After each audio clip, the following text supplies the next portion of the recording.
Hello everyone, welcome to my channel. Hope that all of you are preparing well for your exam. So guys कल मेरे exam थे और कुछ questions मैं आपके सामने लेकर आई हूँ जो कि कल थर्ड शिफ्ट में पूछे गए थे। तो गाइस जैसे कि पहले मैं एनालिसिस के बेस पे बता दूँ कि मैथ्स काफ़ी मतलब ईज़ी टू मॉडरेट कह सकते हैं। मैथ्स के क्वेश्चंस अच्छे थे। सबसे हार्ड जो सेक्शन था उसमें सेक्शन बी था जो कि जीके एंड जीएस है। जीके एंड जीएस मैं ज़्यादा बना तो नहीं पाई, लेकिन बाकी जो सारे सेक्शंस थे वो ईज़ी टू मॉडरेट थे। रीजनिंग में मैंने 15 क्वेश्चन किए एंड हिंदी में 18 क्वेश्चन आराम से आप लोग कर लेंगे। और बात रही मैथ्स की, तो उसमें मैंने 15 क्वेश्चन बनाए। मैथ्स ठीक थे, मैथ्स के क्वेश्चन अच्छे थे।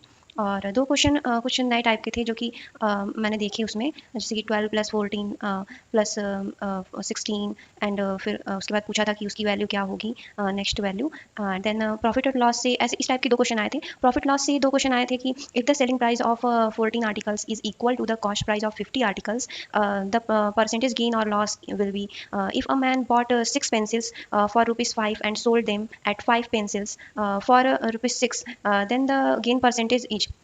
एवरेज से 2 क्वेश्चन बने थे और दोनों ही इजी थे। Find the average of cubes of first 49 positive integers and the average age of 24 students in a class is 15 years। If the teacher's age is included, the average age increases by 1 year। What is the age of teacher? Time, speed and distance से एक question बने थे। A train running at a speed of 90 kilometre per hour crosses a 250 meter long bridge in 22 seconds। What is the length of train? Pipe and system के एक question बने थे जो कि ठीक था। Pipe A and pipe B together can fill a tank in 6 hours। If pipe A alone can fill the tank in 10 hours, how many hours will pipe B alone take to fill the empty tank. Simplification के 4 और 5 question आए थे जो कि काफ़ी easy थे, आप बना लेंगे। और रही बात सिंपल एंड कंपाउंड इंटरेस्ट की, तो उसमें से क्वेश्चन नहीं आए थे। मैंने सोचा था कि हो सकता है कि आए या फिर देखा जाएगा, लेकिन एक भी क्वेश्चन उसमें से नहीं बने थे। रीजनिंग के तो आपको पता ही है कि क्लॉक और कैलेंडर बहुत मतलब मस्ट है, उसमें से 2-2 क्वेश्चन बन रहे हैं, तो 2 क्वेश्चन आए भी थे। तो क्लॉक के 2 क्वेश्चन, पहला क्वेश्चन था कि angle between hands of clock at 5:20, ये सेम क्वेश्चन था। Clock gains 5 second every minutes if it is set right at 11 AM, what time will this clock show at 11 PM on the same day.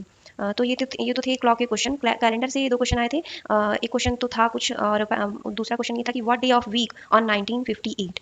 5 question series से बने थे जो कि moderate थे।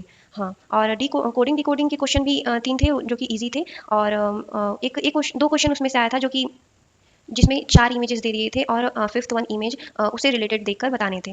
और एक क्वेश्चन इस टाइप का था कि who is the third tallest question, जैसे कि रहता है ना कि he is bigger than him and he is shorter than him, who will be the tallest person. And direction related question भी आए थे। सिटिंग अरेंजमेंट से 2 क्वेश्चन आए थे।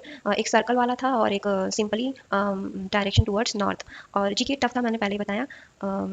और टोटल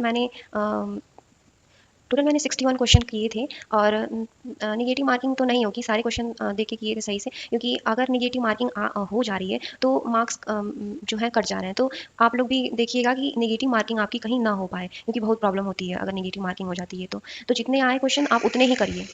और जिस क्वेश्चन में आपको डाउट लगे उसको ना करिए, क्योंकि उससे जो है कि आपके वो मार्क्स तो डिडक्ट होंगे ही, साथ में आपके जो मार्क्स नहीं जो जो आपने सही किए होंगे उसमें से भी डिडक्ट हो जाएंगे। तो कॉशन बनाए रखिएगा। बाकी thank you guys, do well in your exams.